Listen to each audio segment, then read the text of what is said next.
In the heart of 14th century Europe, there existed a name that sparked awe and reverence, but also unease: the Knights Templar. Pause. For almost 2 centuries, this medieval order of warrior monks was a symbol of supreme loyalty, discipline, and mysterious power. They weren't just soldiers of faith, they were guardians of Christendom's wealth, secrets, and sovereignty. Pause. But as time passed, admiration turned into suspicion, and reverence into fear. In an era of faith, power, and paranoia, the same virtues that elevated the Templars became the seeds of their destruction. And so, one of the most elite organizations of the medieval world met its end, not on the battlefield as one might expect, but in the courtrooms and dungeons of their own kings. Captivating medieval background music swells here. How could an order that began as protectors of pilgrims to the Holy Land, one dedicated to piety and defense, become a target of betrayal? And what does their dramatic fall say about the delicate balance between faith, fear, and the pursuit of power? Pause. To understand, we must begin at their genesis. Transition to rich medieval setting visuals. It was the year 1119, in the aftermath of the First Crusade. The Holy Land had been seized, and Christian pilgrims flooded to Jerusalem. Yet these were dangerous pathways, filled with outlaws, marauding bandits, and rival faiths defending their domains. It was amidst this chaos that 9 knights, bound by a holy mission, formed an order to protect the faithful journeying to and from sacred sites. They took vows of poverty, chastity, and obedience. And from these humble beginnings, the poor fellow soldiers of Christ and the Temple of Solomon, later known as the Knights Templar, were born. Music swells, visuals of knights patrolling arid terrain.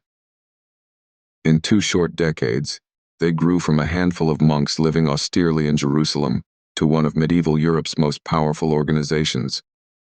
But it wasn't just their swords that brought influence. Imagine a medieval banking system crafted by warrior monks. Wealthy nobles deposited money with the Templars in Europe and withdrew it when they reached the Holy Land. Their lands stretched from Europe to the Middle East, controlling crucial trade routes. Castles strategically dotted across territories became fortresses as much as symbols of order. By the 13th century, the Templars operated more like a corporation than a simple religious order. They amassed wealth, influence, and real estate that rivaled kings.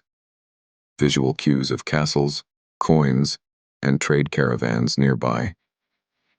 Perhaps it was this meteoric rise that planted the first seeds of doubt and jealousy. How could so much power exist outside of monarchs' direct control? How could a group obeying only the Pope operate independently of kings? By the 14th century, cracks began to form. A darker, foreboding change in music tone. The Templars' last major defeat came in 1291 with the fall of Acre, the last Christian stronghold in the Holy Land. And with that, they lost the very crusade that had once defined their mission. The end of the Crusades left the Templars in a peculiar position, without purpose, yet burdened by immense resources. Cued medieval illustrations of Acre's siege.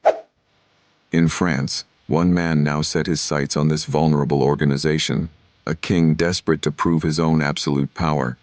His name was Philip IV, also known as Philip the Fair.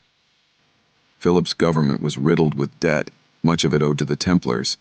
Their independent authority over vast wealth made them an obstacle. For Philip, it wasn't just about the money, it was about consolidating control. Tension-filled music begins rising. By 1307, the trap was set. On Friday, the 13th of October, an event that has forever etched its date in folklore, Philip ordered the arrest of every Templar within the boundaries of his authority. Overnight, their properties were seized, their leaders imprisoned, tortured, and doomed to meet tragic fates in staged trials. Scene fades to visuals of parchment-written arrest orders, torchlit cells. The charges: heresy, devil worship, blasphemy, and practicing secret rituals. Allegations that were convenient and damning in equal measure. Documented confessions under coercion only added fuel to the fire. But were these confessions legitimate? or extracted under unbearable duress. Moment of silence for reflective effect. Darkened visuals showing interrogations.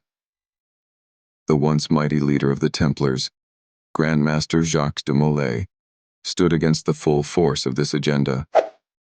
After years of imprisonment, starvation, and humiliation, he was burned at the stake in 1314. Legend tells he cursed those responsible with his final breath. Visual of shadowy silhouette amidst flames fades into symbolic inspiration. Two of Philip's key accomplices, himself and the Pope, would die within a year of de Molay's execution, fueling whispers of a divine reckoning. Pause. Was the fall of the Knights Templar justice? Was it fear-fueled betrayal? Or was it the calculated dismantling of threats by a monarchy teetering on fragile ground? Transition shot. Europe's skyline fading into modernity. The symbols of the Templar, their red cross, their monastic codes of honor, persisted long after their disbanding. In some places they became ghostly whispers, in others, mythical symbols of lost wisdom. Slow fade showing ancient Templar insignias inscribed in stone combined alongside broken shields. Even today, their legacy fuels mysteries, theories, and questions about who truly shapes power. Historical parallels drawn to contemporary politics. While governments, institutions, and leaders change, the weaponization of fear remains a universal story. And focusing on candle extinguishing.